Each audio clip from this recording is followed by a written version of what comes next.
And now to security matters, where the defense headquarters has assured citizens that there is no need for alarm regarding reports of Boko Haram and ISWAP using drones to target troop locations. Director of Defense Media Operation, Major General Buba, clarified that the drones in question are not military grade but merely toys intended to intimidate civilians. He emphasized that these devices are ineffective and pose no significant threat. Major General Buba stated the measures are in place to counter such tactics and reassured the public that these threats have been effectively addressed. He also dismissed rumors of foreign military bases in Nigeria, reiterating the country's rejection of proxy wars. And to unpack this, we're joined by a security expert, and that's Tony Ofoyetan. Good evening, glad to have you join me on the news.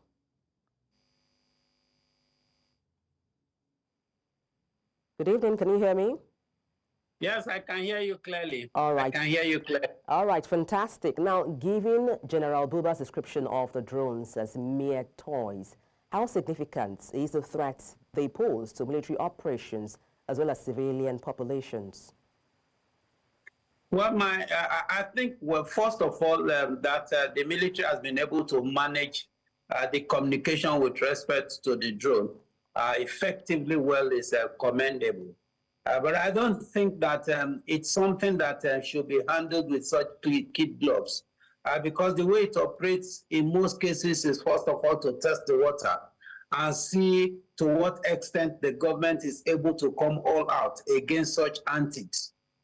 Drone is a major security challenge globally today, because drone is capable of doing what humans will not be able to do, and they are capable of assessing where humans will not be able to easily assess. They also have assault drones and the like. Now that simply means that if we have a situation where the Boko Haram and the terrorist group are already test running, and that is the way it should be seen. It's not just be seen as mere toy. Terrorists don't operate at that pedestrian level. Terrorists are not jokers, they are not comedians. What they do is, first of all, to do what is called a test running of that. And first of all, see the reaction of the government. So I think that the first thing is for the government to go all out. Even if you assume without conceding that it is it's a mere toy, then you need to go all out to ensure that you mop out the forest and mop out such technology. And it's also expected that they should work with the customs and work with all regulatory agencies to make sure that drones that are coming into the country are getting to the right hands, especially drones for film and drones for agricultural purposes and the like, because there is no drone that is not capable of being used for whatever purpose you want to use it for. Even if you say it's for area coverage of a film or for agricultural purposes, such drones can also be converted to assault drones. And that is why the government must come to terms with all these things. You must be able to nip it in the bud, right from the level of importation down to the level of the delivery to the end user. It is imperative as we speak today. And also our border security, because in some cases, it's not going to come true. What is happening between Niger and Nigeria now is such that it exposes Nigeria to higher level of border porosity. Because at their own level, they are not interested in guarding the border. Whatever that is not good that comes to Nigeria is allowed. Then it is at the level of Nigeria to now ensure that what is not expected does not come to Nigeria. Nigeria should be more interested in guarding the border, especially that of Nigeria and Niger as we speak now. Since the bilateral relationship between Nigeria and Niger is not as good as expected. And I'm sure you would have also seen with the blackmailing information about, Nigeria allowing France to put up a military base, all because of the, unpleasant relationship between Niger and France. I don't think Nigeria would have been that pedestrian to the extent of going that, yes, please. Just to chip in there, following your train of thought, you talked about this situation should not be handled with a kid's glove. I'd like you to expatiate a bit further. What could be the implication, for instance, of terrorists acquiring and also utilizing? Now, just a minute, Mr. Ofoyetan. I was asking you to please expatiate, what could be the likely implication of terrorists acquiring or even utilizing rudimentary drone technology regardless of its current effectiveness.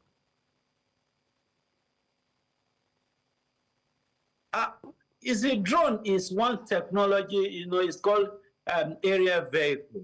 Why it's area vehicle? Because it's capable of even assassinating.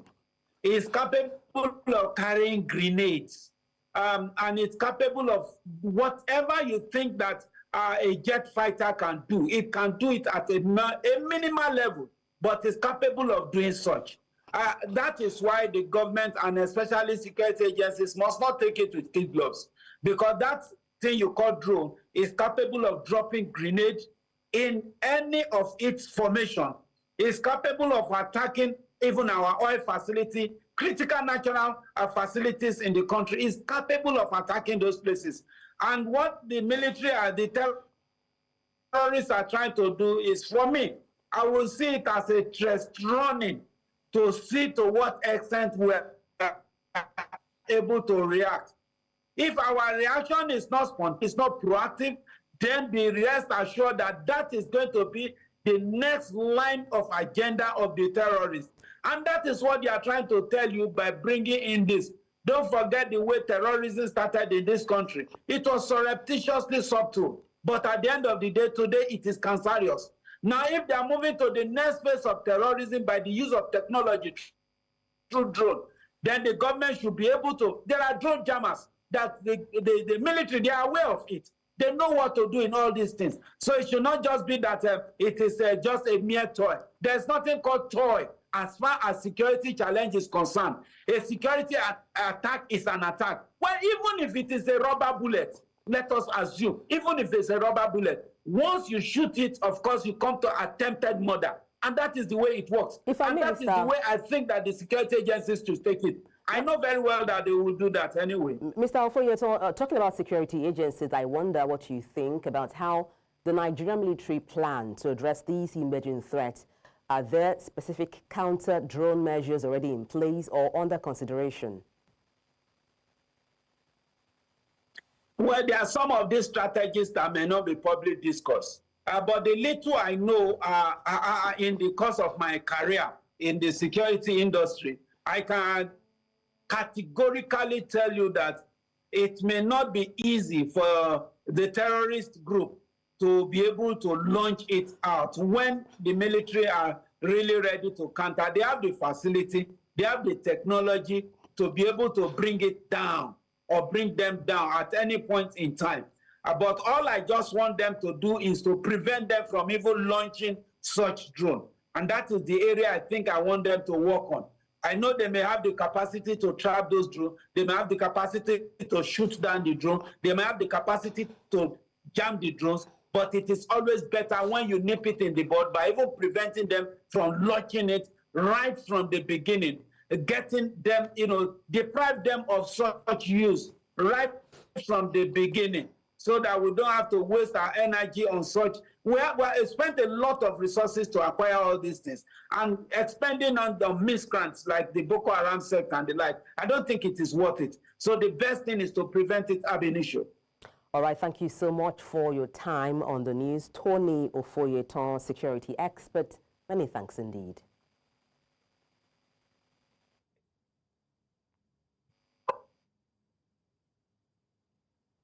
Residents of Rumtawa and Gida Sama communities in the Silame local government area of Sokoto State have raised fresh allegations against the Nigerian military.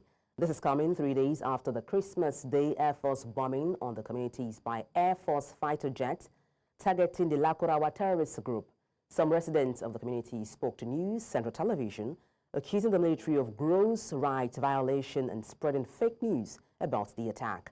One of the victims, named Umaru Dogo, who lost his entire family during the attack, comprising his wife, 4 daughters and a son, says that he was also assaulted by military personnel, accusing him of being a member of the terrorist group. Another member of the community also dismissed recent statements from the defense headquarters in Abuja, saying that they are false and misleading.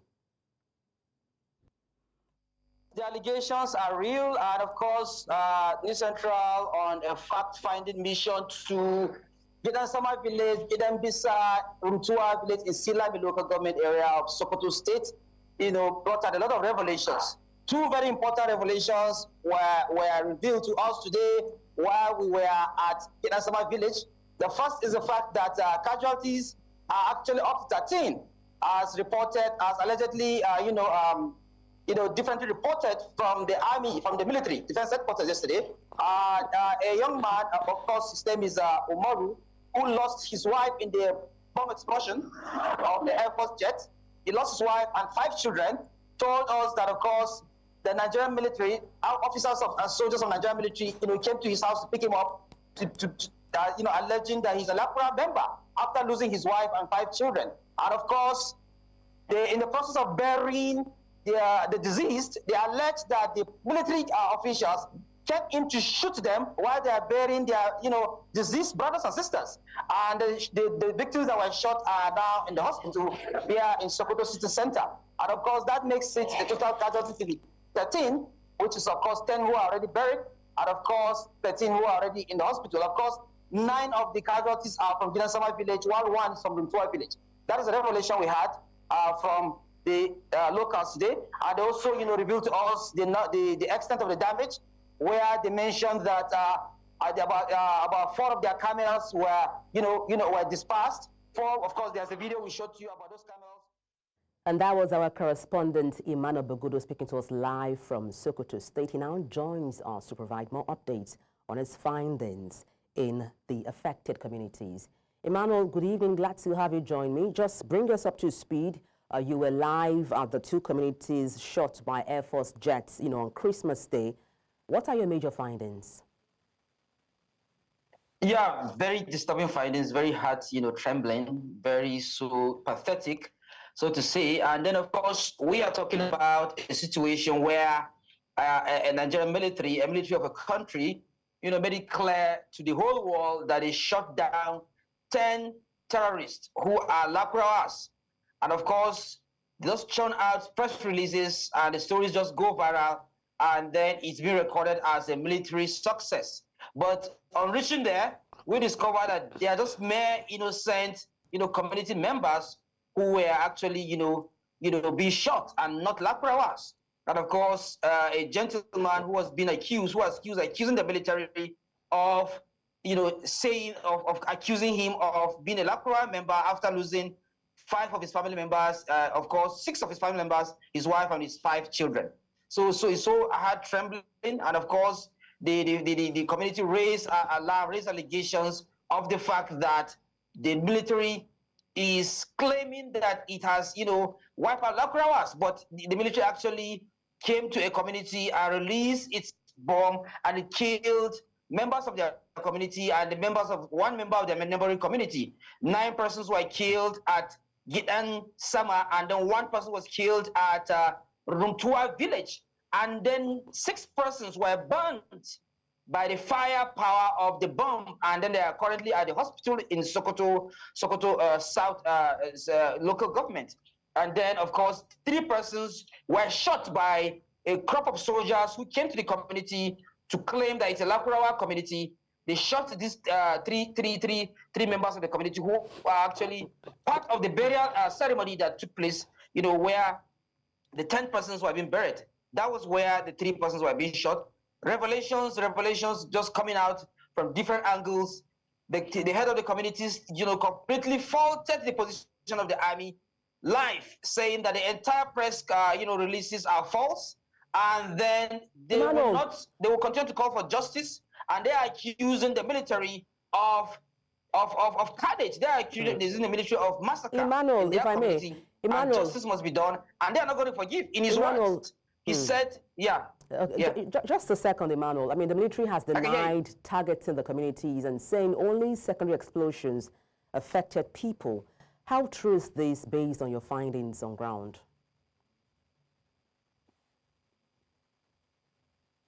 They said it's a blatant lie. They made it clear. Maj Gen dan lie Umaru makes it very clear to us.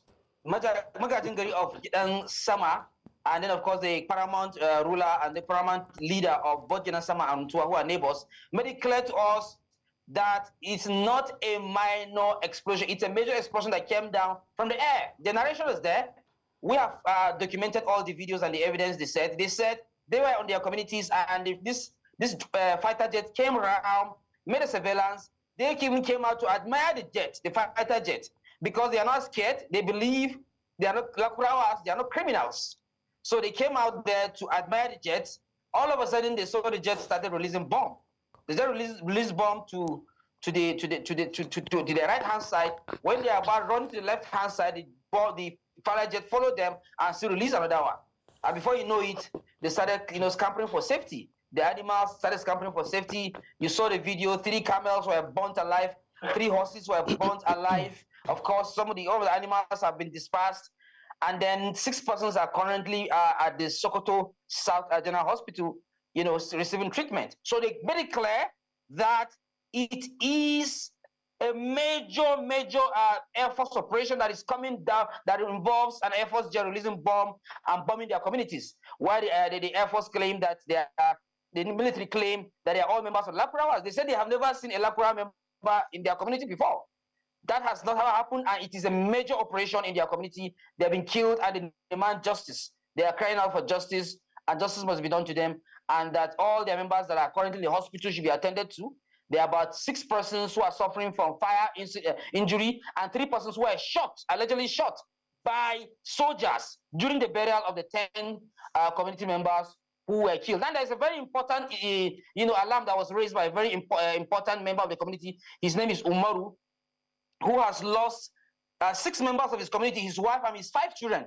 His wife, 4 girls, and then 1 boy were killed. He's the person that suffered a major loss in the community. 6 people out of the 10 persons were part of his family, and he claimed that the soldiers came into his house, pick him up, claimed that he's a member of the Lakurawa community. He's a member of Lakurawa terrorist group. He made it clear to us that he's not a member. He doesn't even know anybody like he has never seen a Lakurawa person before, and that he should be vindicated. He should be exonerated from Emmanuel, the I'm afraid we have to anchor it there. Thank you so much. Emmanuel, thank you so much for the blow-by-blow account of what transpired in Sokoto State. Our correspondent right there, Emmanuel Bogudu, reporting live from Sokoto State.